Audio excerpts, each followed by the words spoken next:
My sister served as empress for 1 year before dying in childbirth. At 8 years old, I was dressed in red wedding robes by my parents and sent into the imperial palace. At an age when I still needed care myself, I became the new empress, the imperial mother to a young prince, in the Phoenix Palace. My wails were louder than the little prince's. The emperor scratched his head in frustration. Physicians, poison my ears deaf. Hello, everyone. Welcome to my channel. Subscribe us to read wonderful novels every day. Now the story begins. A crowd of palace maids and eunuchs knelt across the floor. The imperial physicians broke out in cold sweat, deafening the emperor with poison. That's like using the heads of one's 9 generations as footballs. Seeing that no one understood me, I cried even louder. Nanny Gui, who had experience with children, gathered her courage to comfort me. Your Majesty, don't cry, don't cry. Are you hungry? I nodded. Sniffing with snot bubbles, within moments, all sorts of pastries and dishes were brought in.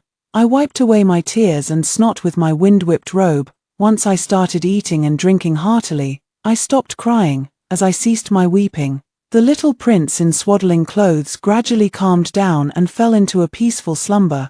Guang pinched the bridge of his nose, exclaiming it was more exhausting than waging war. The previous emperor was a tyrant, under whose rule the people suffered greatly. Guang, born into a martial arts family, led the rebel army to slay the dragon and became emperor himself. Didn't the Song family claim she was mature beyond her years and could assist me in court affairs if she entered the palace? I wanted a daughter of the Song family to be Jing's mother and raise him properly, not for the Song family to send the child into the palace for me to raise. He was furious. A palm slammed onto the table, rattling the teacups with a clinking sound. No wonder raising children drives anyone mad. Guang hesitated several times, words caught in his throat, gazing at my face, which bore a 50% resemblance to my sister's. He finally gave my head a gentle pat. He sighed and said, "Forget it. You're still just a child. I have many things to study every day. Besides learning court etiquette from the instructing matrons, I also have to study with the imperial tutor. The rest of the time, I must also learn how to take good care of Jing, because last time, I cried loudly from hunger." Guang specifically instructed Fengyi Palace to no longer adhere to the rule of fixed meal times. As long as the empress is hungry, meals can be served at any time, so I never cried again. Only sometimes when I missed my parents, I would hide and secretly wipe away tears, but no one ever knew. Perhaps because of our blood ties, Jing was naturally very attached to me. Whenever I hummed a lullaby, it could soothe his incessant crying. Life in the palace was bearable, except for the lack of freedom. It seemed to be going fairly well. The change came after Guang hadn't visited Fengyi Palace for a month. The palace servants were all whispering that the emperor intended to take the Minister of Revenue's legitimate daughter as his consort. I, this greenhorn step empress, am left with a suckling prince. I fear there will be no good days ahead. The bolder ones have begun stealing items from the Phoenix Palace to offer to the chief eunuch, begging to be transferred to serve in other palaces. I can't be bothered to care. Anyway, Phoenix Palace is vast enough, plenty of people, plenty of things, no fear of them leaving. So later, even those less bold began to secretly leave Phoenix Palace. In just half a month, half the people in the palace had disappeared.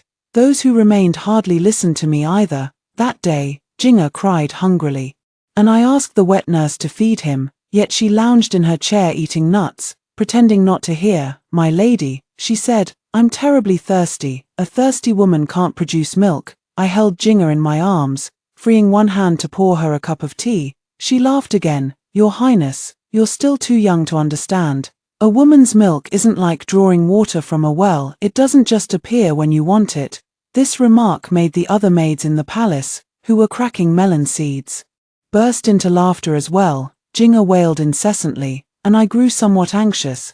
"Then what must you do to have milk?" The wet nurse set down the nuts and folded her arms across her chest.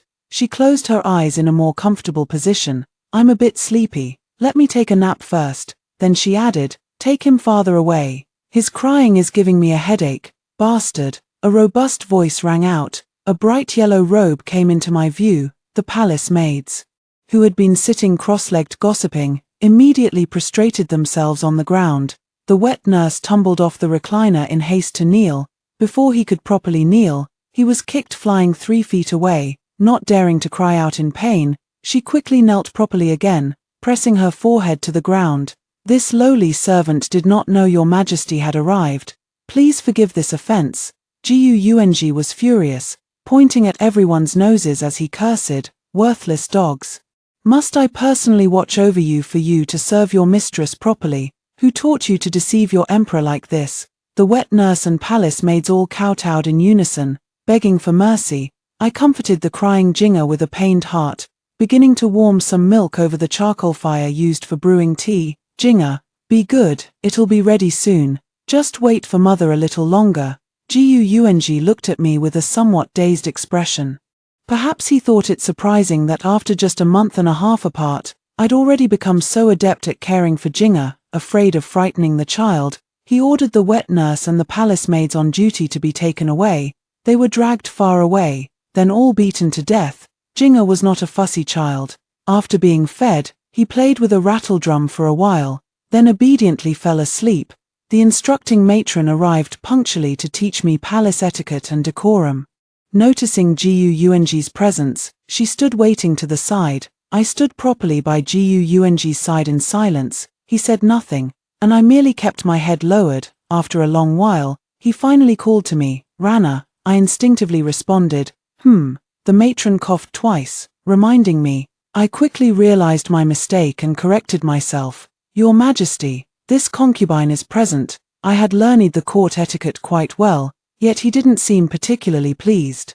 He waved impatiently at the matron. "When the empress is alone with me, there's no need for such formalities. You may leave." After the matron had gone, Guang quite unceremoniously sat down on the steps by the palace door. He sprawled out on the ground, not a trace of the dignity befitting the son of heaven remaining.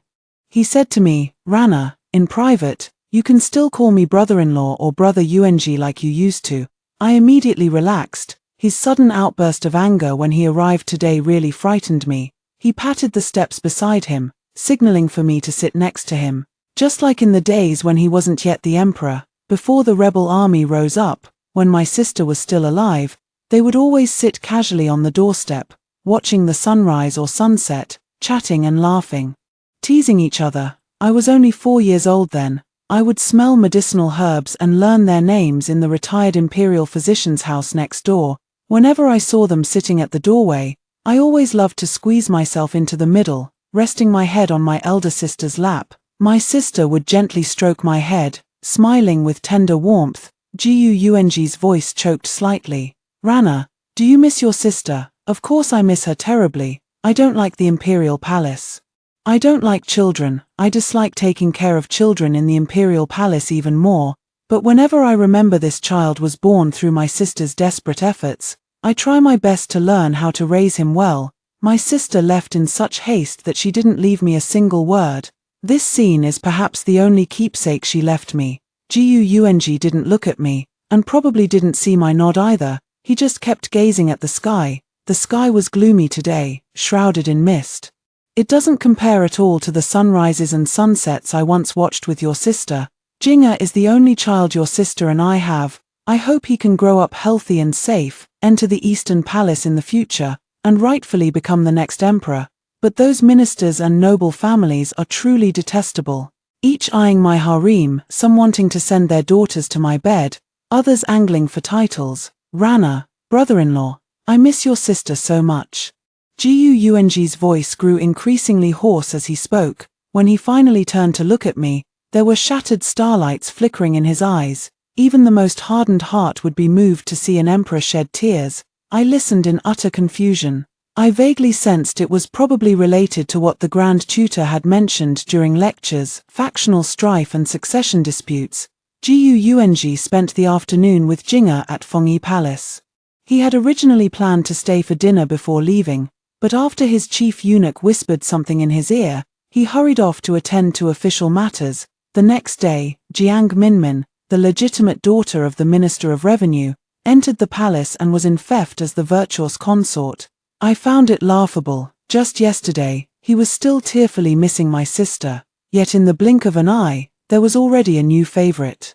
When Jiang Minmin came to Fengyi Palace to pay her respects, following the instructions from the matron, I sat upright in the host's seat, putting on the airs of an empress. Jiu Yuanji said that long before Jing'e was born, he had been pressured by ministers to welcome this Jiang Minmin into the palace. I thought she must be happy now that she had finally gotten her wish, but unexpectedly, her eyes were terribly swollen and red, just like mine had been when my sister passed away.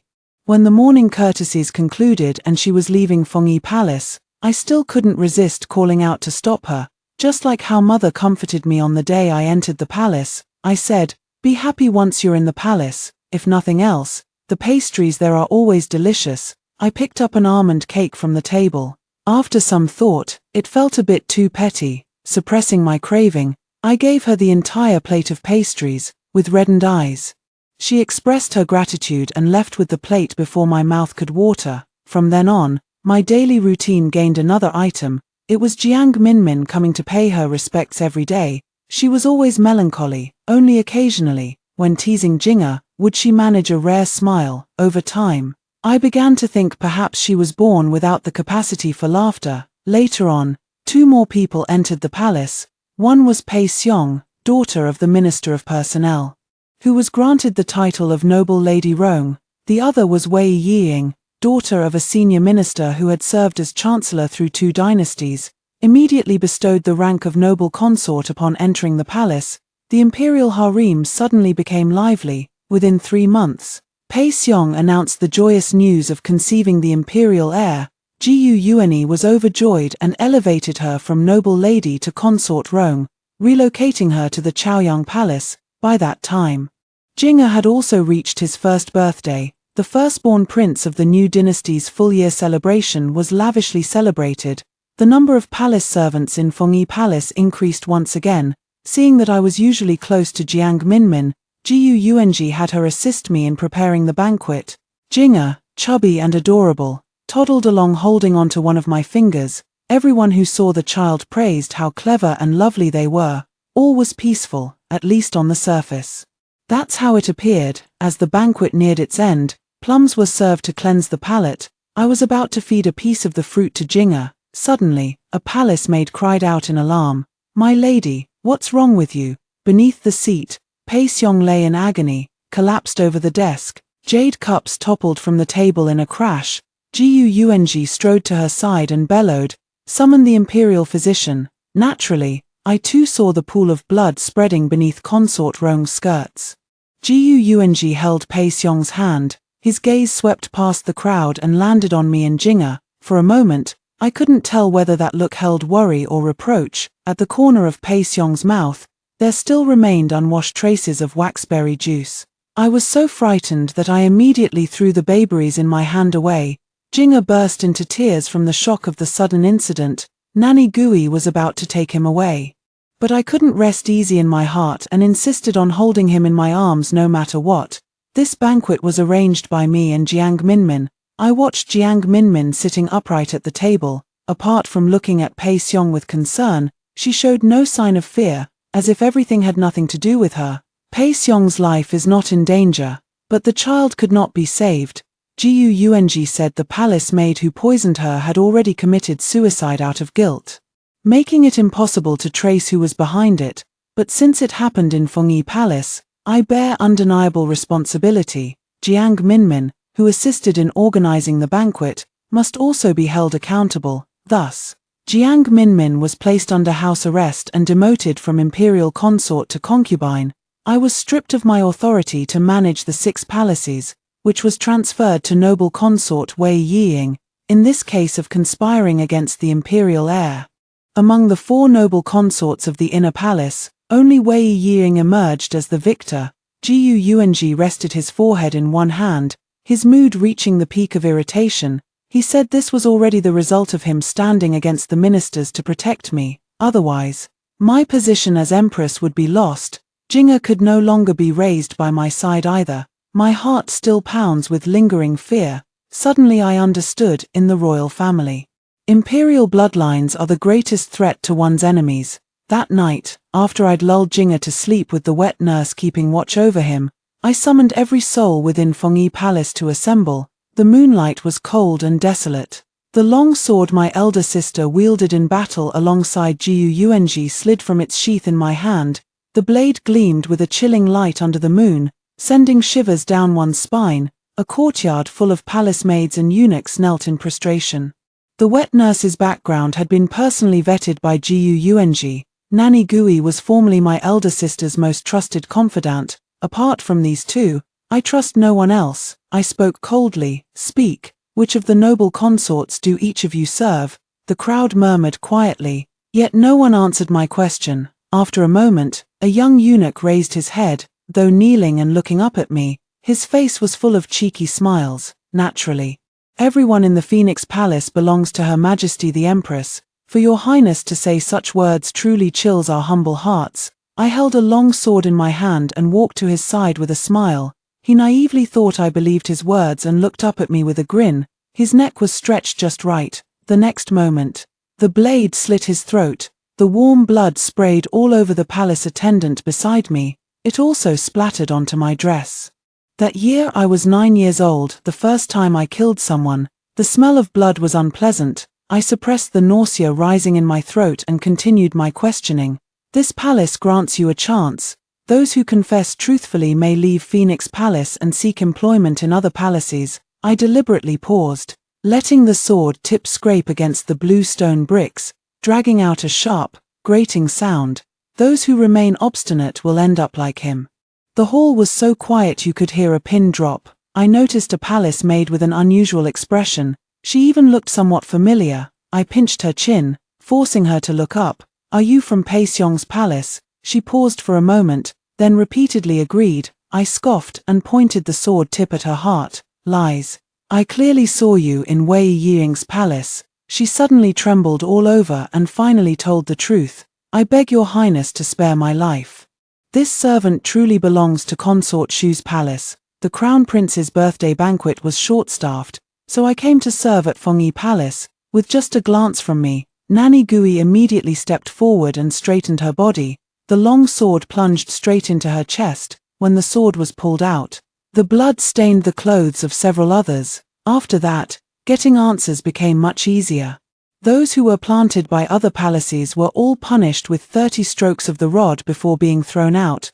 Those who remained also had to undergo thorough background checks by Matron Gui. Only then could they serve in the Phoenix Palace. It wasn't until dawn that I finally dismissed everyone. Looking at my blood-stained hands, my heart pounds like a drumstick, unable to calm. Once I dreamed of mastering great medical skills to save people from suffering. Yet these hands, before they could heal. First, I killed a man. The air today is unbearably stifling. Tears well up uncontrollably in my eyes. Nanny Gui helps me remove my outer robe, now stained with crimson plum blossoms. She brought me water again to wash the bloodstains from my hands. Tears welled up in her eyes, filled with heartache. My lady, you've suffered so much, she said. I was stunned for a long moment before finally shaking my head. My sister's child, I could never entrust them to anyone else. I must keep Jinga by my side and ensure he grows up safe and sound. After tonight, no one will dare to bully the young master of Fengyi Palace again. Such a grand display naturally reached Guang's ears as well. So many people have been planted around his own son. He actually just sent a eunuch to deliver a message. The Empress has matured greatly, which brings me much comfort. Jinga will have someone to rely on in the future. I listened to the imperial decree with proper decorum. Then the eunuch went on about how Guang was deeply concerned for Jinga, and couldn't come in person because of the trouble caused by Fengyi Palace. I smiled warmly on the surface, but inwardly I felt my sister deserved better. Yet in just a year's time, Guang had become a different person. Even visiting Jinga now required weighing the pros and cons first. The incident of poison at the banquet gradually distanced me from Jiang Minmin and Pei Xiong. Spring passed and autumn came. 2 full years had gone by. The peach trees in Fengyi Palace had bloomed twice.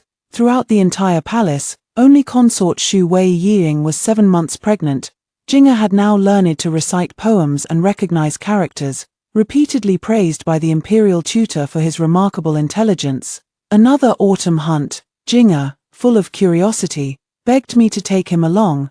The imperial hunting grounds were heavily guarded. At every step stood a sentry. The guards standing straighter than the maple trees lining the path. Guang fired the first arrow, signaling the official start of the hunt. The young generals and noble sons skilled in archery and horsemanship cracked their whips and galloped away with cheers. Wei Yiying, being pregnant, returned to her tent surrounded by palace attendants after watching the excitement.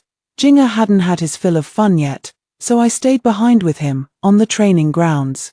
He was pestering General Ji to teach him horseback riding. His elder sister's martial skills were personally taught by old Ji. He was the master she had formally acknowledged through ceremonial rites. Moreover, he was a founding hero of the dynasty, having rendered meritorious service in establishing the imperial reign. Even Guang often found himself speechless when rebutted by him, but he was extremely indulgent towards Jing'e. Countless white whiskers had been pulled out. Yet he still smiled with benevolent kindness. The grandfather and grandson rode on horseback, their laughter clear and lingering. Such joyful family bonding makes even this emperor feel a twinge of envy. Guang had somehow arrived by my side. He gazed at Jing'e's figure, his eyes somewhat distant. Moments later, an imperial guard approached and half knelt beside him, bowing his head with a fist and palm salute. "Your Majesty." No specific matter was mentioned, clearly something I wasn't meant to know. Guang's expression turned serious again as he handed me a token. "Rana, though the hunting grounds are heavily guarded, they're no safer than the palace. Let Jing'e play a while longer, then take him back to the tent to rest. You mustn't wander about." Guang left a contingent of imperial guards with me before hastily departing with his men. An inexplicable unease welled up in my heart. This year's hunting expedition seems poised for significant events. Though Jing'e loves horseback riding, he is after all only 3 years old. Within just 1 hour, his energy was completely spent. Now he sleeps peacefully in the tent. The imperial guard stood watch outside. I had just sat down to drink a cup of tea when a guard entered the tent to report. Reporting to Her Majesty the Empress, noble consort Xian and consort Rong are both resting in their own tents. Only virtuous consort Shu has gone to the hot spring pool in the west. Wei Yiying, heavy with child, still insisted on going to the hot springs. The sense of foreboding grew stronger by the moment. I frowned and asked, "Where is His Majesty?" The guard replied, "Forgive me, Your Highness, this humble servant does not know." Just then, another guard entered the tent. "Your Highness, the Prime Minister has taken a contingent of men toward the hot springs." I pressed further, "Which division do they belong to?" The guard bowed his head. "They don't appear to be palace guards. Rather, they resemble private troops." Suddenly, I recalled the words Guang had spoken to me at the martial training grounds. It seems the upheaval about to unfold today concerns whether the throne will change hands. Have the guards send word to Jiang Minmin and Pei Xiong, telling them to be extra vigilant. Then I picked up my elder sister's long sword again, and sat guarding by Jing'e's bedside. Before long, the clamor of chaos and disorder arose outside. A palace guard entered the tent to report, "Your Highness, rebels have launched a surprise attack. Please follow me to a safer location." In a panic, I roused Jing'e, always sensible. He didn't get angry despite having his sleep disturbed and obediently followed me. Beyond the tent, I saw the fiery sunset on the horizon, redder than the maple leaves in the hunting grounds. Yet redder than the sunset was the tent of Guang not far above us. "Mother, father's tent is on fire," Jing'e cried out. Clutching my hand in alarm, I soothed him with a pat on the head and led him to retreat under the protection of the imperial guards. "Don't be afraid, your father will be fine. We must hurry." Guang had long anticipated this situation and had made arrangements to ensure his own safety. Jing'e, being the only prince, would inevitably become the rebels' target.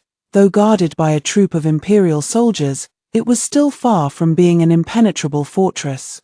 Jing'e's childish voice couldn't conceal his worry, "But Consort Ying lives with Father Emperor, and she's carrying my little brother or sister. Did she escape safely?" I didn't answer further, only had someone pick up Jing'e as we hurried away. On either side below were the military tents of Jiang Minmin and Pei Xiong. I took them with me as we retreated to the mountain palace below. The twilight deepened, and the red glow on the horizon faded. The fire on the mountain still burned. It lit up half the sky. Frightened, Jinga was unusually clingy tonight. I finally managed to coax him to sleep. Standing before the hall, I gazed at the flames on the distant mountain. The entire journey down the mountain was filled with anxiety. Yet, to my surprise, it went smoothly. Not a single rebel was encountered. The hunting grounds rebellion was grand in scale, yet minimal in action. I fear there may be hidden circumstances. Jiang Minmin brought me a cloak for warmth, Your Majesty. Please sit and rest a while. Only then did I snap out of my thoughts. Where is Jinga? She replied. Don't worry, Consort Rong is keeping watch. Guang didn't come down from the mountain until the dead of night. When he watched Jinga riding in the training grounds, he was still dressed in brocade robes. Now he had changed into the battle armor he wore during the war years. The Imperial Guards announced, Chancellor Wei Jian has been executed on the spot for treason. While Consort Shu of the Wei clan was struck by an arrow and perished in the chaos of battle, I watched calmly as Guang, who seemed to have endured a fierce battle, removed his armor, secretly making calculations in my heart. The child in Wei Ying's womb, this was Guang's third child. Royal offspring had the hardest time surviving, with schemes and plots lurking everywhere. Wei Jian was a veteran minister who had served 2 dynasties. His prestige was high, and his network of allies was intricate and complex. Jiu Yuan had long suffered from being constrained by him.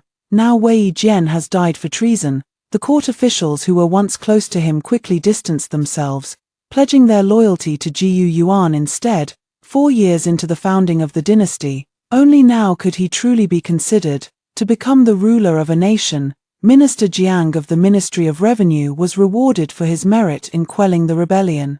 With the position of Prime Minister now vacant, Guang promoted him to the post. Even Jiang Minmin was elevated once more, from virtuous consort to virtuous noble consort. That day, he came to Fengyi Palace after a long absence. Seeing Jinga practicing calligraphy, he thought of teaching some brushwork. Through ninefold heaven the palace gates unfold. From myriad lands come coronets and crowns. Guang had just finished writing the lines on rice paper when Jinga recited them word by word. His face lit up with astonishment. Jinga, you actually recognize all these characters? Jinga nodded and bowed gracefully to Guang. Both the Grand Tutor and Her Majesty the Empress have taught me this poem. In the future, I will assist His Majesty the Emperor in making Dakian as prosperous and flourishing as described in the poem, with all nations coming to pay tribute. The little child stood tall and straight, looking up at Guang with pride. His eyes sparkled with admiration for his father. Guang lifted Jinga up with satisfaction. Then he held him close in his arms, watching as the child carefully traced each stroke of the poem beside the original characters. Jinga's calligraphy lacked the grandeur of Guang's, but it was already showing signs of developing a bold style. I noticed the hint of loneliness beneath Guang's delighted expression. I said softly, Jinga, you've been practicing for 2 hours today. Go play for a while. Only after Jinga left did Guang reveal his true feelings. Afu, our child is exceptionally bright. I always thought we had plenty of time ahead, but only now do I realize how much of his growing years we've already missed without noticing. Yes, elder sister. Jinga is almost 4 years old now. Rest assured, I've raised him well. Guang handed back to me the responsibility of managing the imperial harem. I presented the specially prepared soup. Your Majesty, please try this lotus seed porridge. Back in our hometown, this had always been his favorite dish from my family. Whenever my elder sister brought him home for visits, this dish was indispensable on our dining table. Seeing me approach, he twirled the loose strands of hair at my forehead. His eyes held an indescribable emotion. Rana, you'll be 12 by year's end, won't you? You're growing more and more like your sister. I turned my head away. Brother-in-law. It was the first time in my years at the palace that I'd addressed him this way. Elder sister knows you've never stopped thinking of her. It would make her happy. Guang regained his composure. He lowered his gaze to conceal his earlier emotions, finished the last sip of soup, and left. I sat before the bronze mirror, staring at the strands of hair he had touched. Taking up scissors, I lopped off that lock of hair in disgust. Year after year, the flowers remain the same, but people change with each passing year. In recent years, many new beauties have entered the palace. From low-ranking concubines to noble consorts, 16 have been granted titles in succession. Though the emperor's favor was evenly distributed, Guang's favorites remained Jiang Minmin and Pei Xiong. The palace became more crowded, and even Fengyi Palace grew livelier as a result. After the daily morning greetings from the concubines, I always kept Jiang Minmin and Pei Xiong to chat a while longer. Years ago, Pei Xiong had suffered a miscarriage from poisoning during Jing's birthday banquet. Jiang Minmin and I were the prime suspects, but now with so many new faces in the palace, an unspoken bond has formed between the three of us. We share a tacit understanding between us. The censor's repeated admonitions stem from Ji Yuan's lack of heirs. Apart from Prince Jing, no other concubine in the harem has borne children. Ji Yuan grew older with each passing year. When his strength failed him, he relied more on the imperial physician's medicinal cuisine. In recent years, all the palace concubines had learned to brew nourishing soups. "Brother-in-law, your constitution is weak, you should take more tonic soups," they would say. Ji Yuan reached out to touch my face. But before his palm could reach my cheek, a soup spoon appeared in his hand instead. Finally losing his temper, he slammed the spoon heavily on the table. "I've already had my fill at virtuous consort's place. The empress may keep this for herself." With that, he flicked his sleeve and stormed out of Fengyi Palace. I finally breathed a sigh of relief. That year I turned 15, growing more and more to resemble my elder sister. Ji Yuan visited Fengyi Palace with increasing frequency. In the past, calling him brother-in-law would make him come to his senses, but now even that no longer worked. Whenever he tried to have a serious conversation with me, I would always crack jokes and interrupt to drive him away. Watching from afar as Ji Yuan's steps grew slightly unsteady, the forced smile faded from my face, replaced by a frosty glint in my eyes. "Sister, the time is almost upon us." As I had anticipated, Ji Yuan fell ill. The imperial physicians spoke in obscure terms. But between the lines, their words all pointed to his impending demise. He summoned me and entrusted me with the edict designating Jing'e as his successor. Ji Yuan lay on the couch with sunken eyes and a gaunt, withered appearance, gazing at my face. He spoke of his deep affection for my sister, Rana. "Your brother-in-law will soon be joining your sister. In a way, this could be considered a joyous occasion. There's no need for me to pretend anymore." With a cold expression and resentful tone, I said, "Ji Yuan, don't even think about looking for my sister. She'll never forgive you." I took out a letter from my bosom and unfolded it right above Ji Yuan's eyes. His vision had already grown somewhat blurry, making it difficult for him to see clearly, but he recognized it. Those were his sister's handwriting. Just the 3 words "divorce agreement" at the beginning made his blood boil and his breath come in ragged gasps. After what felt like an eternity, he finally finished reading. His bloodshot eyes brimmed with tears, his Adam's apple bobbed with a strange gurgling sound in his throat. Suddenly, a mouthful of blood surged forth. "Afu, so you knew, you actually knew all along." Back then, Ji Yuan had seized the throne by leading an uprising to slay the tyrant, but there were many courtiers who refused to submit. Eager to secure his throne, he sought alliances. The quickest method was through marriage. While my sister was pregnant with Jing'e, a secret letter personally written by Ji Yuan fell into her hands. That was the alliance Ji Yuan proposed to the Minister of Revenue. With a daughter of the Jiang family entering the palace as a consort, the entire Jiang clan would serve him. Pei Xiong's miscarriage was caused by poison Ji Yuan had placed in her portion of the waxberries.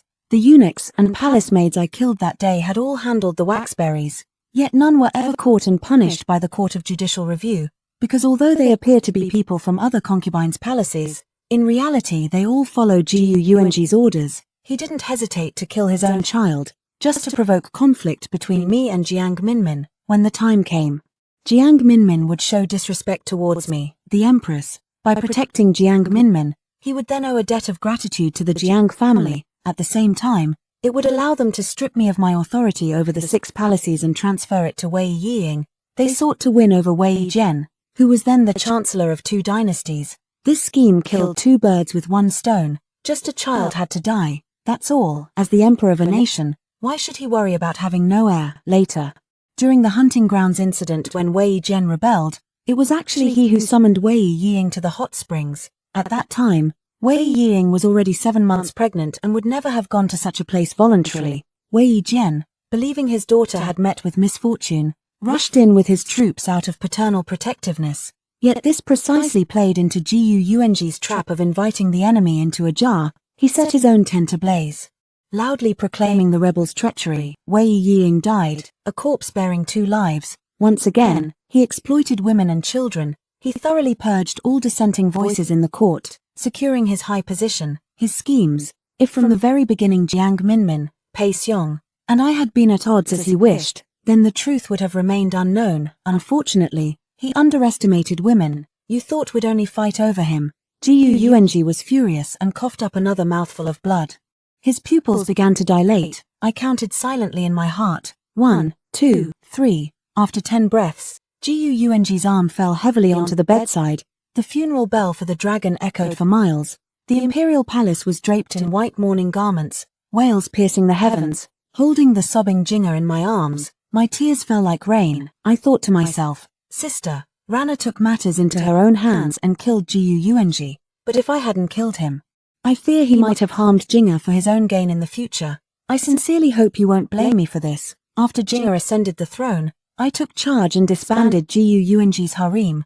Those who refused to leave were sent to the imperial retreat to spend the rest of their days. Jiang Minmin and Pei Xiangjin remained in the palace as the dowager consorts. They assisted the new emperor alongside me. 8 years later, Jing'er turned 15. The nation is well governed, bringing peace and prosperity to all lands. With calm seas and clear rivers, I relinquish my regent's authority and voluntarily request to leave the palace. On the day the Empress Dowager and the 2 imperial consorts departed for the newly built retreat palace, the ministers gathered to see them off. While Jing'er tearfully expressed her reluctance to part, the procession left the palace and traveled 100 miles. At the break of dawn one day, 3 people broke away from the group, shed their palace attire, and changed into commoners' robes. Minmin, Aseong, this is where we part, I said with a cupped fist salute. Pei Xiong looked somewhat saddened. Ran Mai, are you really not coming with us? We could live together just like before. I gazed in the direction of the Song family's old residence. No. My master is still alive. I promised him that I would study medicine with him and heal the world in the future. Jiang Minmin hugged me tightly. Go ahead, Rana. While there's still time for everything, I leaped onto my horse and exchanged a smile with them. Take good care of yourselves. Until we meet again. The newly built palace had neither an empress dowager nor imperial consorts, but in a small town south of the Yangtze, 2 businesswomen had appeared. The youngest apprentice of old physician Shu was also hurrying home. A warm red sun broke through the clouds on the horizon. I whipped my horse into a gallop, chasing the sunrise, racing toward the light. My heart surges with excitement. At this moment, the wind is free, and so are the clouds. I am free too. This year I am 23. The life that belongs to me has only just begun.